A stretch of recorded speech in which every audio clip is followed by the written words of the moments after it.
सबको ओम साईं राम कहता हूँ, प्रणाम करता हूँ। हम 15वें अध्याय में हैं, बाबा की कथाएं चल रही।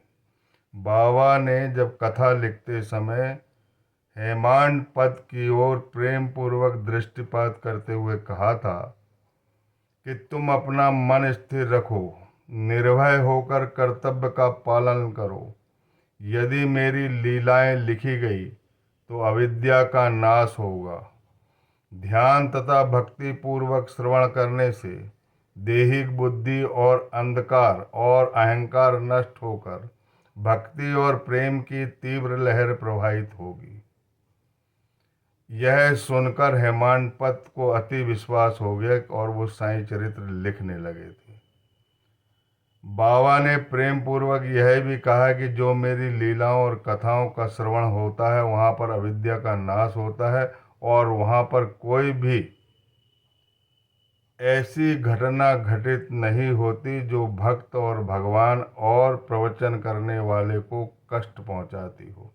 लेकिन आज की स्थिति देखिए, आज के परिवेश को देखिए। जहाँ कथाएं हो रही है वहीं प्रलय आता है। इसमें मुख्य बात यह है कि जो श्रोता है बेचारे सीधे साधे रहते हैं, उनकी उनकी बातों में आ जाते हैं। उनकी जो बातें रहती है बहुत आकर्षक रहती है। वे अंदर से तो अधार्मिक रहते हैं लेकिन प्रवचन करते हैं। ऐसे प्रवचन से भवसागर पार करना संभव नहीं है। आपको अपने जीवन में कभी भी मौलिक आनंद की प्राप्ति नहीं होगी, आत्मा अनुभव नहीं होगा और ना ही भक्ति और प्रेम आपके हृदय में गहराई तक प्रवेश करेगा। इसीलिए ध्यान रहे, आत्मज्ञानी संत को ही सदगुरु बनाने पर भवसागर से पार होते हैं। मैं पिछली सभी कथाओं में कहते आया और अपन 15वें अध्याय की आखिरी कथा पढ़ रहे हैं जिसमें बाबा ने यह बताया है कि समस्त प्राणियों में मेरा निवास है। बाबा कहा करते थे ब्रह्म सत्य है और जगत मिथ्या है। उन्होंने एक बार और कहा था कि ईशावास्यमिदं सर्वम, सब जगह ईश्वर का वास है। और बार बार वो कहते थे कि मेरी व्यापकता का सम्मान करो, आदर करो और पूजन करो। शेगांव वाले गजानन महाराज भी यही कहा करते थे। उनका तो यही मूल मंत्र था कि ब्रह्म ब्रह्म ब्रह्म, सब कुछ ब्रह्म है, ब्रह्म के अलावा दूसरा कोई नहीं। गण गण गणात बोते उनका मंत्र था। इसका मतलब है ब्रह्म ब्रह्म ब्रह्म चैतन्य। और तुकाराम महाराज की भी जब पांडुरंग की भक्ति फलीभूत हुई और पांडुरंग की कृपा हुई तो बगैर गुरु के भी नहीं रहे। उनको भी स्वप्न में गुरु के दर्शन हुए और विट्ठल की भक्ति ही मिली। कोई बखेड़ा उनके जीवन में नहीं हुआ। एक नाथ महाराज को भी जो गुरु मिले थे जनार्दन स्वामी, उन्होंने भी विट्ठल की भक्ति, जो पहले ही से विट्ठल के भक्त थे, उनको पता था कि ये विट्ठल भक्त है और विट्ठल की भक्ति मिली। वो घबरा रहे थे कहीं गुरु अन्य मंत्र ना दे दे। गुरु जो होता है वो शिष्य की समस्त भावों को और उसकी अंतरात्मा को पूर्णतः उसकी जानकारी रखता है और उसके सभी दुखों को लेता है। मैं आपसे ये बताना चाह रहा था इस कथा में कि साईं बाबा ने मन में ठान लिया कि इन लोगों को जब तक के मैं प्रैक्टिकल नहीं दिखाऊंगा तब तक ये नहीं मानेंगे कि मेरा वास प्राणियों में है।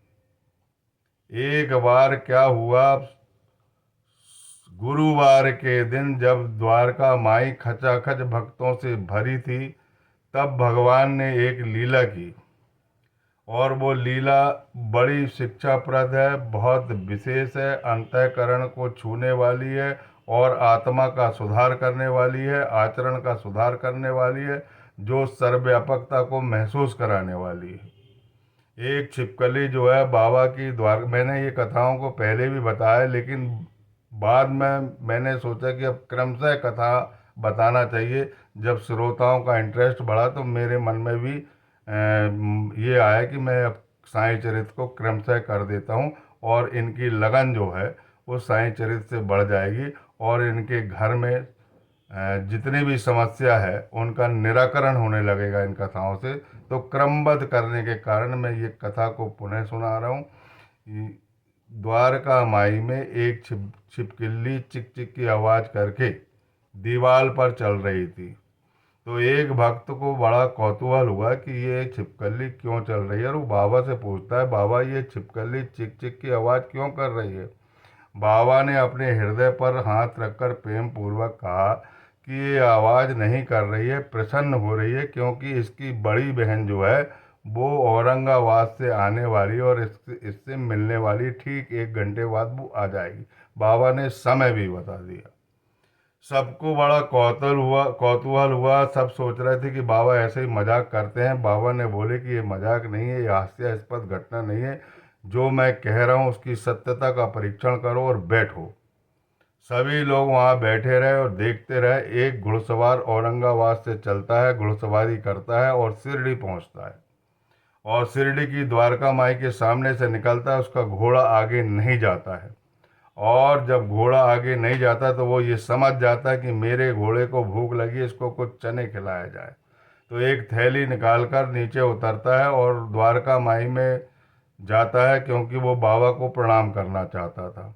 और जैसे ही थैली रखता है और बाबा को प्रणाम करके उनके चरणों पर माथा टेकता है, तो थैली से एक छिपकली निकलती है, और वो छिपकली, उस छिपकली से उसका मिलन होता है। ठीक 1 घंटे में दोनों प्रेम पूर्वक मिलती है, और बाबा उस घुड़सवार को आशीर्वाद देते हैं। और सभी जो उपस्थित, जिन्होंने जिन्होंने इस कथा को हास्यास्पद समझा था, मजाक समझा था कि बाबा ऐसे ही विनोद की लीला करते हैं, लेकिन लीला नहीं थी।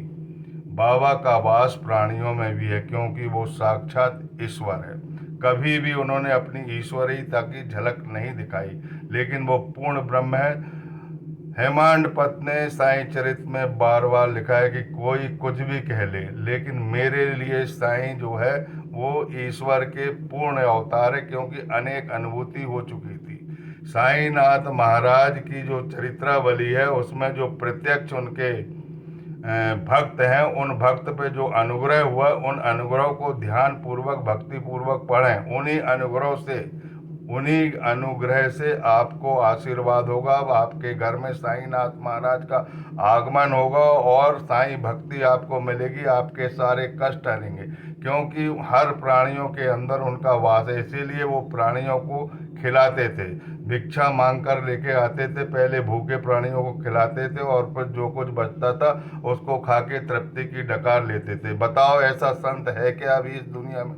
सब माया के वशीभूत होकर प्रवचन कर रहे हैं, माया को ही श्रेष्ठ समझ लिए, और माया के कुचक्र में फंसते जा रहे हैं और धर्म को कमजोर करते जा रहे हैं। मेरी सबसे विनती है कि निस्वार्थ भाव से भक्तों का कल्याण करें, उनको सच्चे भाव से भगवान का आराधक बनाए, और सच्चा उपदेश दे। केवल धन कमाने के लिए, पेट पालने के लिए कथा ना करें। बोलिए सच्चिदानंद सदगुरु साईनाथ महाराज की जय।